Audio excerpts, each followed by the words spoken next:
Hey, where are you pointing that camera? Just point it over here. Hi, hello. Sorry about the unpleasant imagery. I know most of you aren't used to seeing people who watch the Disney Channel in the current year.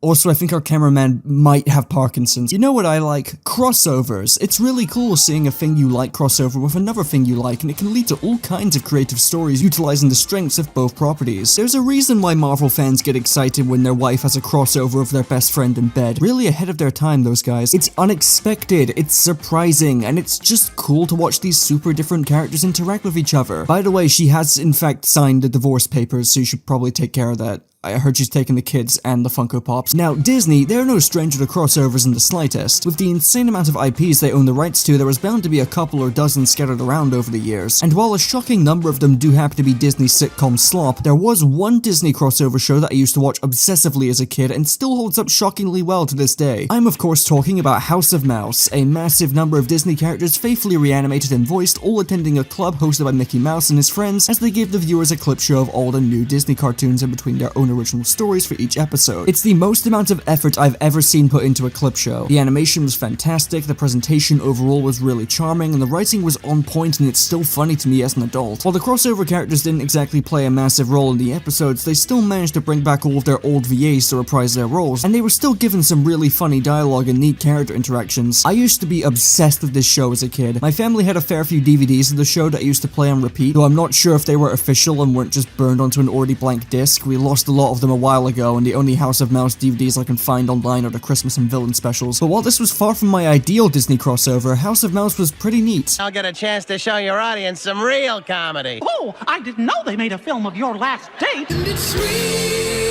And unfortunately, since then, we haven't had a proper Disney crossover series at all. Now, there's a lot of reasons for this: potential legal stuff I don't know about, animation getting more expensive, or just the simple fact that no one wanted to make a series like House of Mouse ever again. Well, that was until a couple of years ago, because after so many years of the concept being ignored— can you just center the fucking camera? After so many years of the concept being ignored, someone finally stepped up to the plate and decided, hey, let's do a crossover series with all of the modern day Disney television characters, and great! That's what I've been wanting. And since I actually like a lot of these shows, I was kinda excited to see what cool crossover shenanigans they could do with IPs like Phineas and Ferb, Milo Murphy, Star vs. the Forces of Evil, Amphibia, Owl House, Gravity Falls— oh god!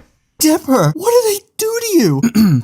Hey, glad you smoothed things over with your wife, but you didn't need to leave your Funko Pops lying around. This is Disney's Chibiverse, the crossover series that really makes you go, wait, didn't you cancel this show because of gay people? Well, ain't that a bitch? You get your show canned and third season sabotaged, and then the company starts parading the gays around behind your back for publicity. No wonder Dana Terrace went indie for her next show. That's just disrespectful. Okay, back on topic. Disney's Chibiverse features all of your favorite characters from your favorite modern Disney shows, and also Primos, as they are painfully and brutally crunched down into bite-sized chibi versions of themselves, and all live in a tiny little world monitored by scientists. Wait, do I actually care enough to make this video? Oh, so you're not using this? Wait, hey, no, thanks for the Braxton, you idea. bastard! Fuck no. I gotta do this now just to spite Just Stop. You should definitely not check out his video when it comes out. You're watching mine right now, goddammit. You wanna know why I was glazing House of Mouse a second ago? Well, Chibiverse is basically the modern day equivalent to House of Mouse, except instead of using all of Disney's iconic movie characters, they're using their most iconic TV characters, and instead of being good, it's really bad, and really weird. This is a weird show. Not because of what happens in it, but conceptually this might be the most crackpipe crossover they could have made. The whole chibi approach specifically sticks out to me. I don't think I need to explain what a chibi is, nor do I need to list the many examples of its usage in anime. Disney randomly started making a bunch of chibi shorts of their cartoon characters a few years back and would upload them to YouTube, where they would do shockingly high numbers, honestly. I get that kids consume anything Disney related put on YouTube, but the fact that some of these have as many as 30 million views is kind of insane to me. It's at the point where if you search chibi on YouTube, you're only going to find Disney and the Chicago Grim Reaper. These shorts were usually just 1 to 2 minute skits with no dialogue, where a terrifying homunculus resembling an iconic Disney character will have a wacky adventure or something, with pacing so fast your neck will end up damaged if you're too close to the screen.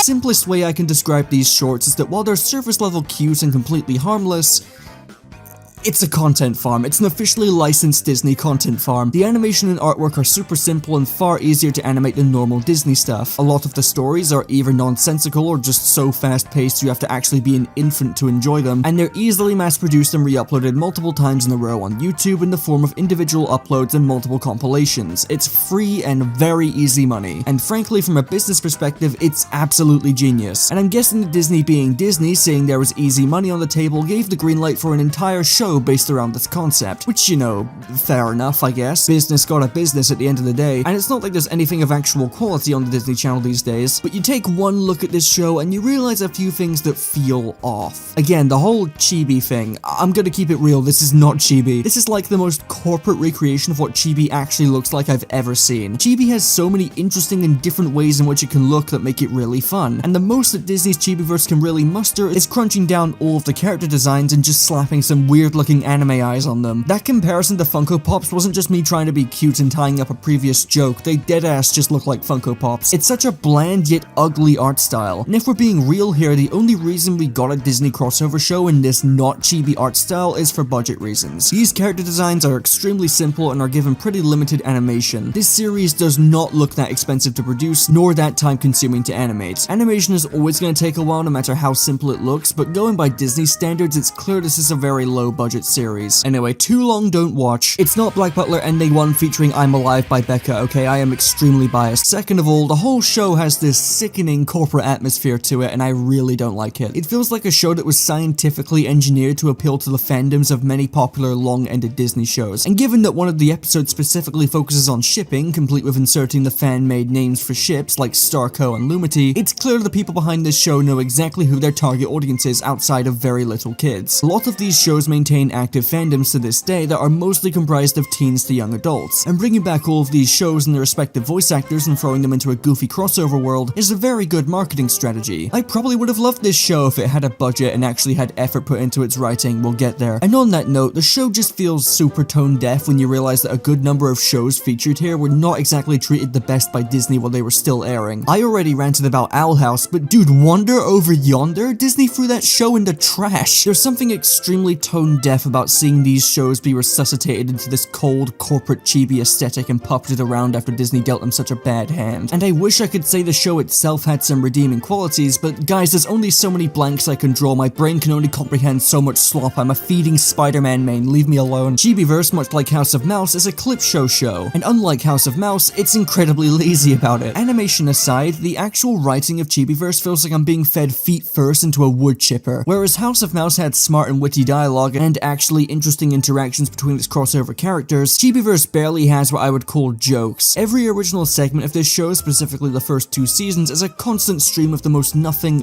so that just happened tier of jokes, and that makes me die of cringe. Anything that isn't that barely even registers as a joke, and there aren't many fun or creative ways that it could have these different characters interact with each other besides having petty arguments or pleasant conversations. It sucks too because they got so many VAs back for this show. Like the fact they managed to get Keith David, Alex Hirsch, and David Tennant to reprise their roles as Andrea, Stan, and Scrooge McDuck is really cool, and I would have loved to see these characters actually interact in more interesting ways or be put in more entertaining adventures. Shit, we don't even get adventures. There's little to no plot in each episode, as each episode mostly consists of clip shows. I think it's something like a 70-30 split between actually original and voiced content, and them showing the dialogueless skits. And speaking of these skits, despite there being tons of these damn things on YouTube, the show will regularly recycle shorts even an episode apart from when they were last used. I am not kidding when I say this show is slop. I know people like to throw the term around at anything they dislike these days, but seriously, seasons 1 and 2 of Chibiverse are just slop. There's not an even split of funny original content and old cartoons like with House of Mouse. It's just an excuse to shuffle as many of these chibi shorts as possible into a 22-minute long episode of television. Oh yeah, well there aren't many episodes, they're all 22 minutes long. 22-minute episodes where 70% of the runtime is just recycled shorts with no dialogue, and they're not even segued into the show in a way that feels like the writers gave a damn. There will be like a minute's worth of original stuff, and then they'll have a character look at the screen and say, while we sort out the situation, here's some more chibi adventures, and it's just that on repeat for 20 minutes. Sometimes they don't even segue into the shorts, they just happen.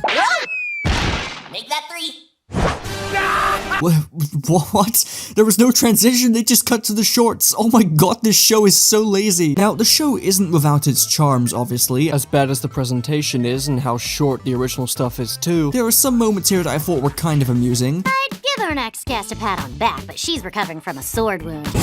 Okay, fuck you. I enjoyed the segments of Marcy and Perry the Platypus roasting Doofenshmirtz the most. It wasn't exactly funny, I just thought they were actually neat instances of these characters interacting for a change. But these moments are few and far between. Now, you may be wondering, Cartoonchi, why do you care so much about Chibiverse?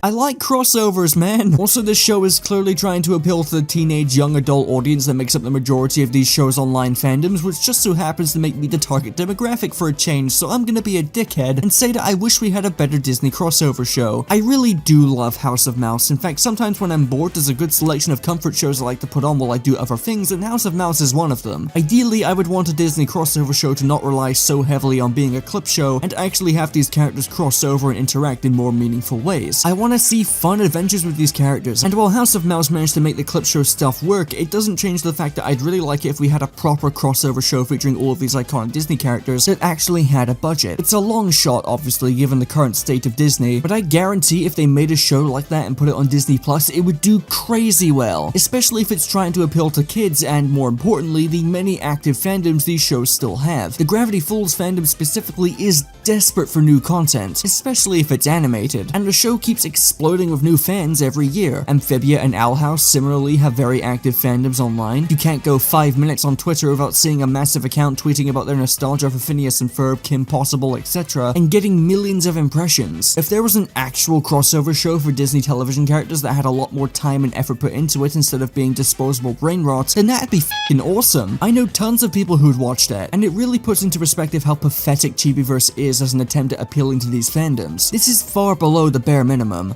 Well, at least the first 2 seasons are. See, the first 2 seasons are what I've just described. Low effort, recycled slop. It's boring, it's agonizing to sit through, it's just not entertaining. Season 3, on the other hand, while only 1 episode in, is a massive improvement. Not to the point that I call it good, but to be blunt, it's more of what I'm actually looking for in a Disney crossover series. It completely ditches the clip show format and instead consists of 3 short 7-minute stories per episode where they actually have the characters interact with each other in interesting ways. Again, I still don't think it's good, but it's at least tolerable and mildly enjoyable, which is still a massive improvement in my eyes. Actually, I lied. There was one segment in this episode that I genuinely thought was pretty good.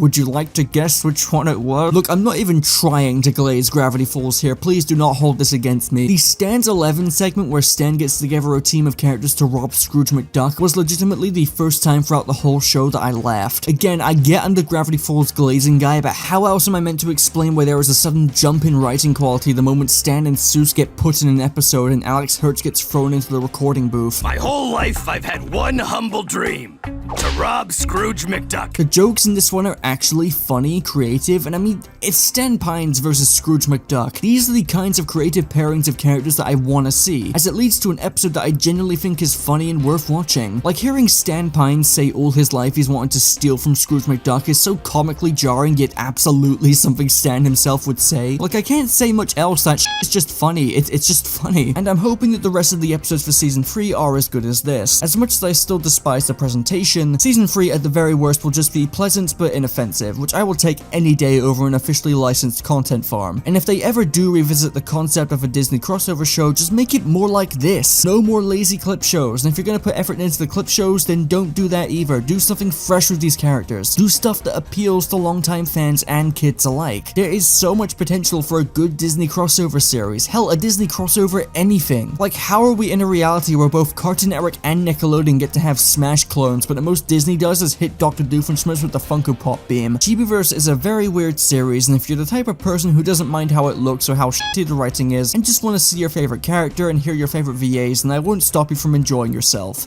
I'll just judge you silently. Anyway, that's the end of the video. Play Yakuza or something.